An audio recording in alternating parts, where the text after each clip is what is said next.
राधे राधे दोस्तों, कैसे हो। आज मैं आई हूँ अपने पुराने वाले मकान में, सितारगंज।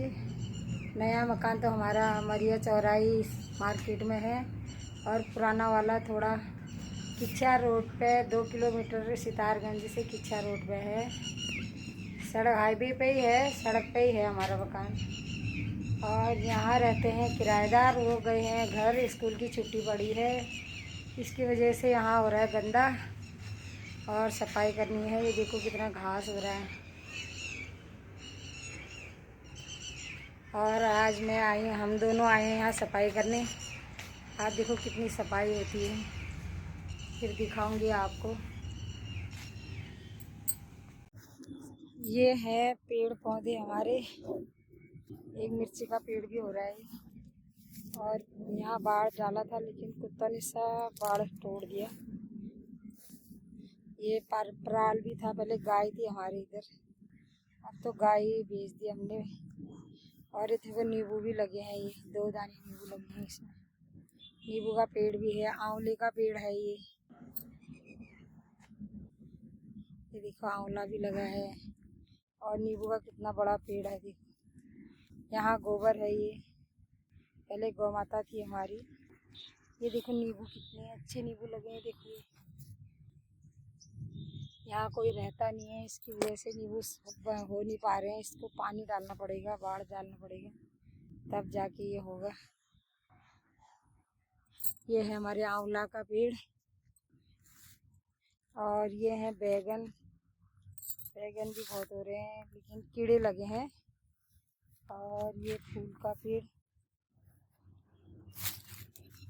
ये देखो कितनी झाड़ी हो रही है हमारे अंदर, घास हो रहा है इधर। और अंदर भी ऐसा ही हो रहा है, सफाई कर रहे हैं हम। और इधर लगा रखे हैं लौकी, रवि ने लगा रखे हैं भिंडी और लौकी। और तोरई भी हो रही है, बेल, तोरई की बेल नीचे गिरी है, अभी ऊपर करके छत में डालूंगी। ये हो रहे हैं हमारी अरबी के पेड़। देखो तुलसी माता कितनी बड़ी हो गई है, बहुत पहले की तुलसी माता है ये, 3-4 साल पहले की तुलसी माता है। अभी भी देखो इतनी बड़ी हो रही है, हरी भरी। वो अंदर और बाथरूम दिखाऊंगी आपको, तो इतना गंदा हो रहा है, कहाँ से सफाई करे समझ में नहीं आ रही है। ये देखो हमारा बाथरूम, ये वाला बाथरूम बंद था, ये देखो पूरा गंदा हो रहा है, सफाई करना है। और अंदर भी ऐसा ही गंदा हो रहा है। ये देखो अंदर भी पूरा गंदा हो रहा है, झाड़ू लगाती हूँ।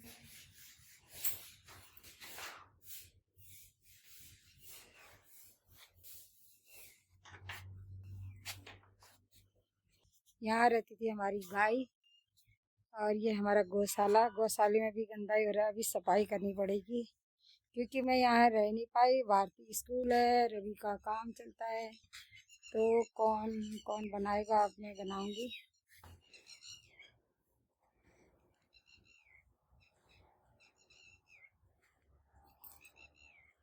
ये रहा हमारा पुराने घर का काम।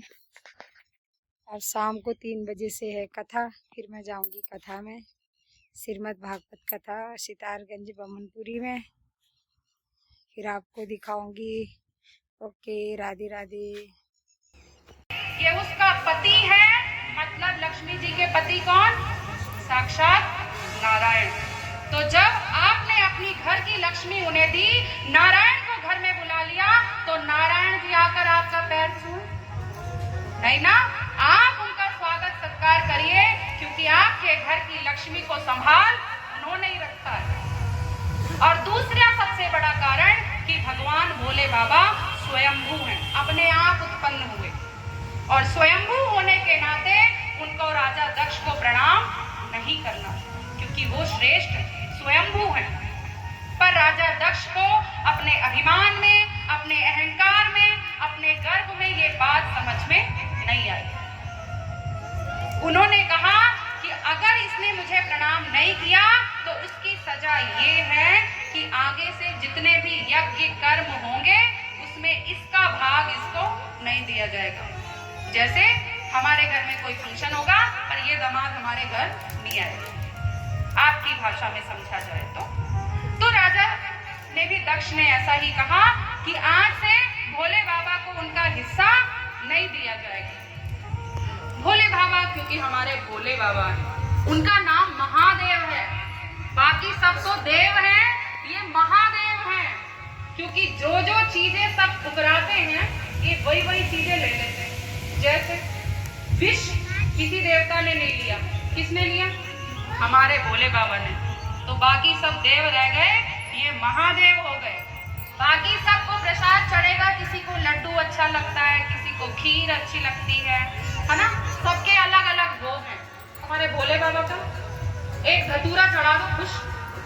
जो धतूरा कोई ना खाए, हम भी ना खाएं, वो भी जाके भोले बाबा को दे आओ, भोले बाबा खुश। और क्या, भांग के पत्ते खाओगे घर में बैठ के? हैं, किसी और देवता को भांग के पत्ते चढ़ाओगे? नहीं, हमारे भोले बाबा उसी में खुश। बताओ, एक लोटा जल, सभी समस्या का हल, कहानी खत्म। कुछ नहीं करना, बस एक लोटा उठाना है, उसमें जल भरना है और जाके भोले बाबा को चढ़ा देना है, बस हो गई नैया पार। पर हमसे इतना भी नहीं होता। पल पल